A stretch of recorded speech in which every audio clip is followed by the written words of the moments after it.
सावित्री और यम का संवाद, यमराज का संतुष्ट होकर सावित्री को अनेक वरदान देते हुए मरे हुए सत्यवान को भी जीवित कर देना तथा सत्यवान और सावित्री का वार्तालाप एवं आश्रम की ओर प्रस्थान। मार्कंडेय जी कहते हैं, तदनंतर पत्नी सहित शक्तिशाली सत्यवान ने फल चुनकर एक काठ की टोकरी भर ली। तत्पश्चात वे लकड़ी चीरने लगे। लकड़ी चीरते समय परिश्रम के कारण उनके शरीर से पसीना निकल आया और उसी परिश्रम से उनके सिर में दर्द होने लगा। तब वे श्रम से पीड़ित हो अपनी प्यारी पत्नी के पास जाकर बोले। सत्यवान ने कहा, सावित्री, आज लकड़ी काटने के परिश्रम से मेरे सिर में दर्द होने लगा है। सारे अंगों में पीड़ा हो रही है और हृदय दग्ध सा होता जान पड़ता है। मितभाषिणी प्रिय, मैं अपने आप को अस्वस्थ सा देख रहा हूं। ऐसा जान पड़ता है कोई शूलों से मेरे सिर को छेद रहा है। कल्याणी, अब मैं सोना चाहता हूं। मुझ में खड़े रहने की शक्ति नहीं रह गई है। यह सुनकर सावित्री शीघ्र अपने पति के पास आई और उनका सिर गोदी में लेकर पृथ्वी पर बैठ गई। फिर वह तपस्विनी राजकन्या नारद जी की बात याद करके उस मुहूर्त, क्षण, समय और दिन का योग मिलाने लगी। दो ही घड़ी में उसने देखा एक दिव्य पुरुष प्रकट हुए हैं, जिनके शरीर पर लाल रंग का वस्त्र शोभा पा रहा है। सिर पर मुकुट बंधा हुआ है। सूर्य के समान तेजस्वी होने के कारण वे मूर्तिमान सूर्य ही जान पड़ते हैं। उनका शरीर श्याम एवं उज्जवल प्रभा से उद्भासित है। नेत्र लाल हैं। उनके हाथ में पाश है। उनका स्वरूप डरावना है। वे सत्यवान के पास खड़े हैं और बार बार उन्हीं की ओर देख रहे हैं। उन्हें देखते ही सावित्री ने धीरे से पति का मस्तक भूमि पर रख दिया और सहसा खड़ी हो हाथ जोड़कर कांपते हुए हृदय से वह आर्तवाणी में बोली। सावित्री ने कहा, मैं समझती हूं आप कोई देवता है, क्योंकि आपका यह शरीर मनुष्य जैसा नहीं है। देवेश्वर, यदि आपकी इच्छा हो तो बताइए आप कौन हैं और क्या करना चाहते हैं। यमराज बोले, सावित्री, तो पतिव्रता और तपस्विनी है, इसीलिए मैं तुझसे वार्तालाप कर सकता हूं। शुभे, तू मुझे यमराज जान। तेरे पति इस राजकुमार सत्यवान की आयु समाप्त हो गई है, अतः मैं इसे बांध कर ले जाऊंगा। बस मैं यही करना चाहता हूं। सावित्री ने पूछा, भगवान, मैंने तो सुना है कि मनुष्यों को ले जाने के लिए आपके दूत आया करते हैं। प्रभु, आप स्वयं यहां कैसे चले आए? मार्कंडेय जी कहते हैं, युधिष्ठिर, सावित्री के इस प्रकार पूछने पर पितृराज भगवान यम ने उसका प्रिय करने के लिए अपना सारा अभिप्राय यथार्थ रूप से बताना आरंभ किया। यह सत्यवान धर्मात्मा, रूपवान और गुणों का समुद्र है। मेरे दूतों द्वारा ले जाया जाने योग्य नहीं है, इसीलिए मैं स्वयं आया हूं। तदनंतर यमराज ने सत्यवान के शरीर से पाश में बंधे हुए अंगुष्ठ मात्र परिमाण वाले विवश हुए जीव को बलपूर्वक खींचकर निकाला। फिर तो प्राण निकल जाने से उसकी सांस बंद हो गई। अंग कांति फीकी पड़ गई और शरीर निश्चेष्ट होकर अपरूप दिखाई देने लगा। यमराज उस जीव को बांधकर साथ लिए दक्षिण दिशा की ओर चल दिए। सावित्री दुख से आतुर हो यमराज के ही पीछे पीछे चल पड़ी। वह परम सौभाग्यवती पतिव्रता राजकन्या नियम पूर्वक व्रतों के पालन से पूर्णतः सिद्ध हो चुकी थी। यमराज बोले, सावित्री, अब तू लौट जा। सत्यवान का अंत्येष्टि संस्कार कर। अब तू पति के ऋण से उऋण हो गई। पति के पीछे तुझे जहां तक आना चाहिए था, तू वहां तक आ चुकी। सावित्री ने कहा, जहां मेरे पति ले जाए जाते हैं अथवा ये स्वयं जहां जा रहे हैं, वहीं मुझे भी जाना चाहिए। यही सनातन धर्म है। तपस्या, गुरु भक्ति, पति प्रेम, व्रत पालन तथा आपकी कृपा से मेरी गति कहीं भी रुक नहीं सकती। तत्वार्थदर्शी विद्वान ऐसा कहते हैं कि 7 पग साथ चलने मात्र से मैत्री संबंध स्थापित हो जाता है। उसी मित्रता को सामने रखकर मैं आपसे कुछ निवेदन करूंगी, उसे सुनिए। जिन्होंने अपने मन और इंद्रियों को वश में नहीं किया है, वे वन में रहकर धर्म पालन, गुरुकुलवास तथा कष्ट सहन रूप तपस्या नहीं कर सकते हैं। जितेंद्रिय पुरुष ही यह सब कुछ करने में समर्थ है।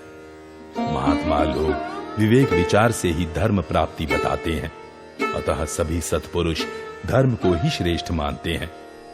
अपने एक ही वर्ण के सत्पुरुष सम्मत धर्म का पालन करने से सभी लोग उस विज्ञान मार्ग पर पहुंच जाते हैं जो सबका लक्ष्य है। अतः दूसरे या तीसरे वर्ण की इच्छा नहीं रखनी चाहिए। इसलिए साधु पुरुष केवल वर्ण धर्म को ही प्रधानता देते हैं। यमराज बोले, आनंदिते, तू लौट जा। स्वर, अक्षर, व्यंजन एवं युक्तियों से युक्त तेरी इन बातों से मैं बहुत प्रसन्न हूं। तू यहां मुझसे कोई वर मांग ले। सत्यवान के जीवन के सिवा मैं और सब कुछ तुझे दे सकता हूं। सावित्री बोली, भगवान, मेरे श्वशुर अपने राज्य से भ्रष्ट होकर वन में रहते हैं। उनकी आंखें भी नष्ट हो गई हैं। मैं चाहती हूं आपकी कृपा से उन महाराज को उनकी आंखें मिल जाएं और वे बलवान तथा अग्नि एवं सूर्य के समान तेजस्वी हो जाएं। यमराज बोले, आनंदिते, मैं तुझे वर देता हूं। तूने जैसा कहा है वह सब वैसा ही होगा। मैं देखता हूं तू राह चलने के कारण बहुत थक गई है। अब लौट जा, जिससे तुझे अधिक परिश्रम न हो। सावित्री बोली, स्वामी के समीप रहते हुए मुझे श्रम हो ही कैसे सकता है। जहां मेरे पतिदेव रहेंगे वहीं मेरी भी गति निश्चित है।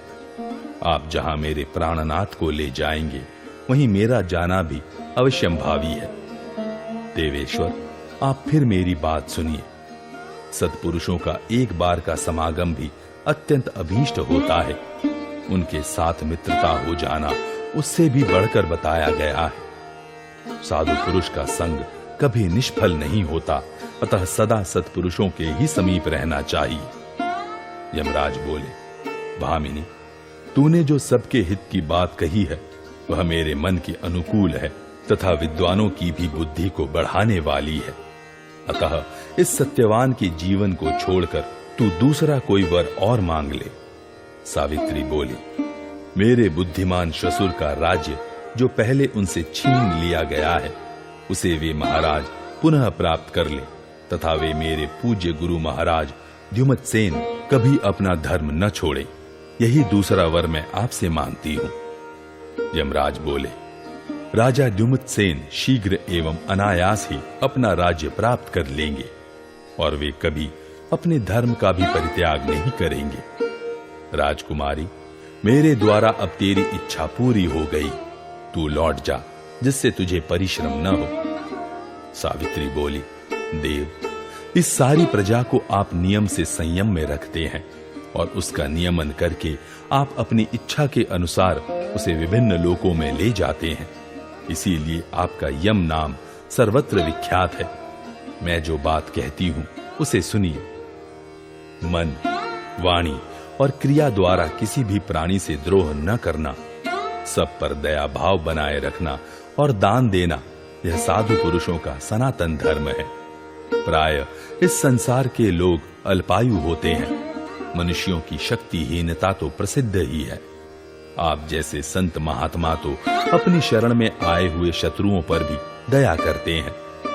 यमराज बोले, शुभे, जैसे प्यासे मनुष्य को प्राप्त हुआ जल आनंददायक होता है, उसी प्रकार तेरी कही हुई यह बात मुझे अत्यंत सुख दे रही है। अतः तू सत्यवान के जीवन के सिवा और कोई वर जिसे तू लेना चाहे मांग ले। सावित्री ने कहा, भगवान, मेरे पिता महाराज अश्वपति पुत्रहीन हैं। उन्हें 100 ऐसे औरस पुत्र प्राप्त हो जो उनके कुल की संतान परंपरा को चलाने वाले हों। मैं आपसे यही तीसरा वर मांगती हूं। यमराज बोले, शुभे, तेरे पिता के कुल की संतान परंपरा को चलाने वाले 100 तेजस्वी पुत्र होंगे। राजकुमारी, तेरी यह कामना भी पूरी हुई। अब लौट जा, तू रास्ते से बड़ी दूर चली आई है। सावित्री ने कहा, भगवान, मैं अपने स्वामी के समीप हूं, इसलिए यह स्थान मेरे लिए दूर नहीं है। मेरा मन तो और भी दूर तक दौड़ लगाता है। आप चलते चलते ही मेरी कही हुई ये प्रस्तुत बातें पुनः सुने। देवेश्वर, आप विवस्वान के प्रतापी पुत्र हैं, इसलिए विद्वान पुरुष आपको वैवस्वत कहते हैं। आप समस्त प्रजा के साथ समता पूर्वक धर्मानुसार आचरण करते हैं, इसलिए आप धर्मराज कहलाते हैं।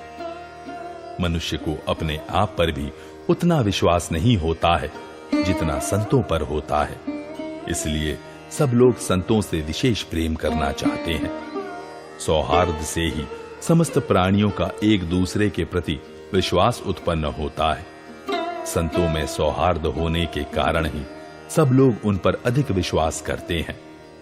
यमराज बोले, कल्याणी, तूने जैसी बात कही है वैसी मैंने तेरे सिवा किसी दूसरे के मुख से नहीं सुनी है।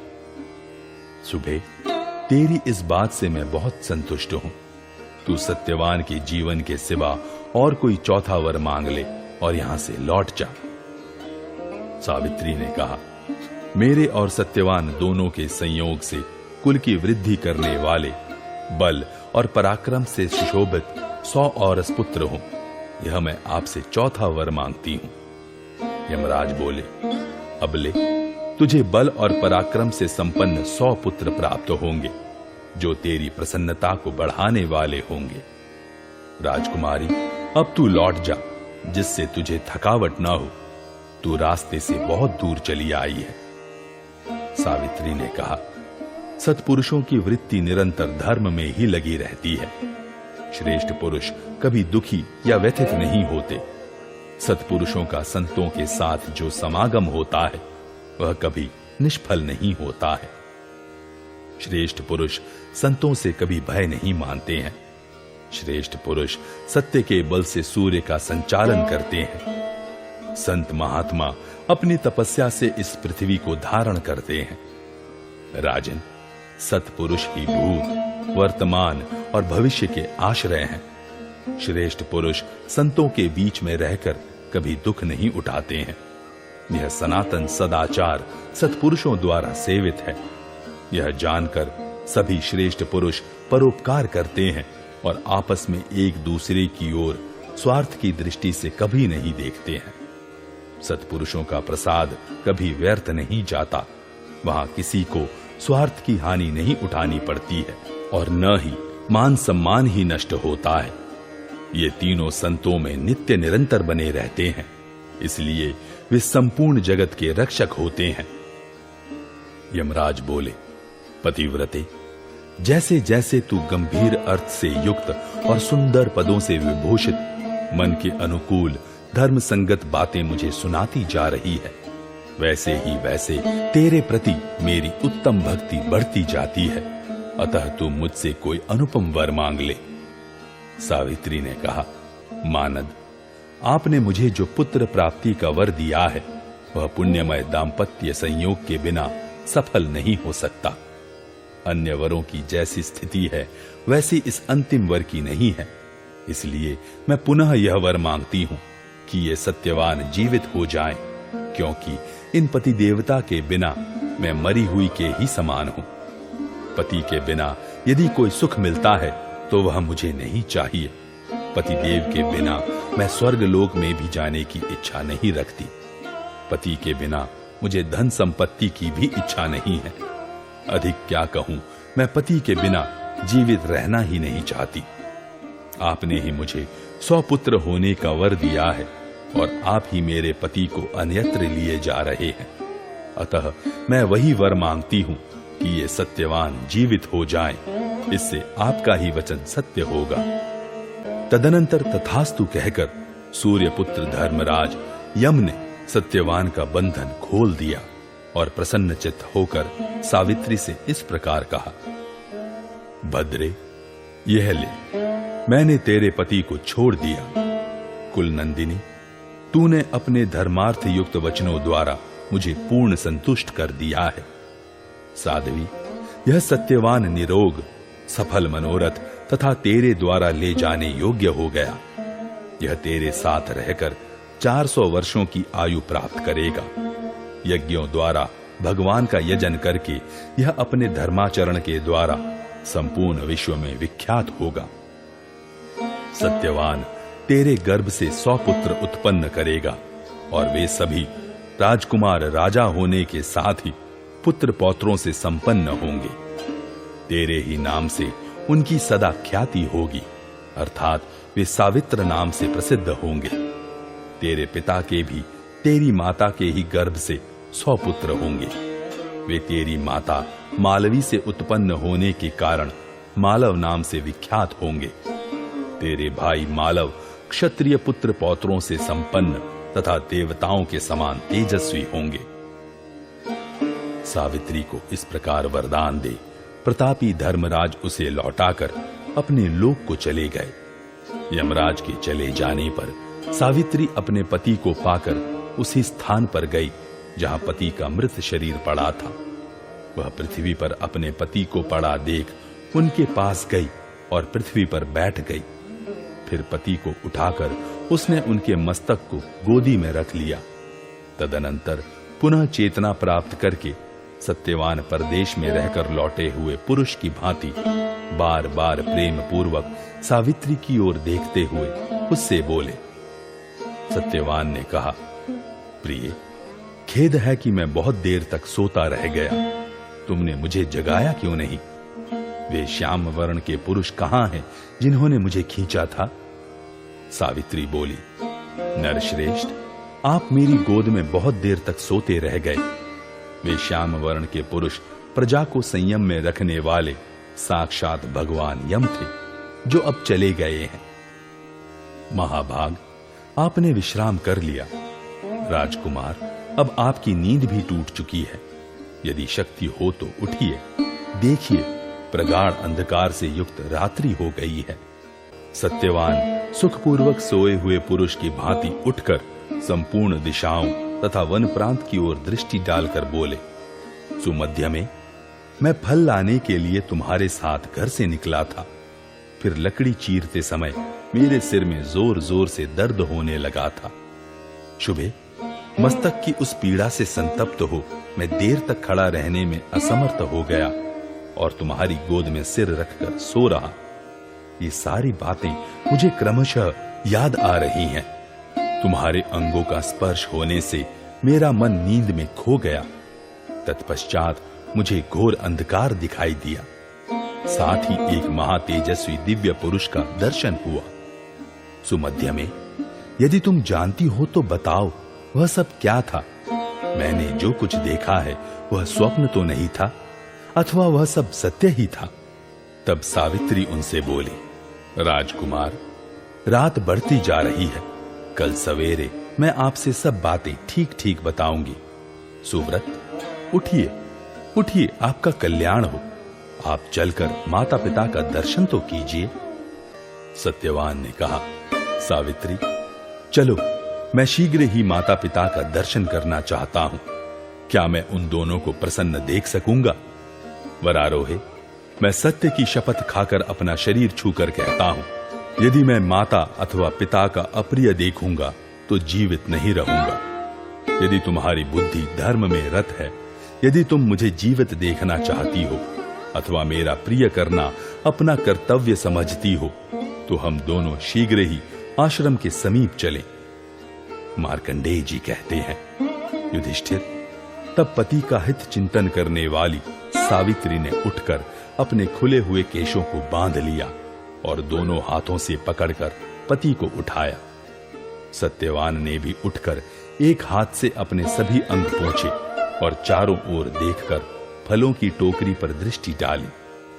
तब सावित्री ने उनसे कहा, कल सवेरे फलों को ले चलिएगा। इस समय आपके योगक्षेम के लिए इस कुल्हाड़ी को मैं साथ ले चलूंगी।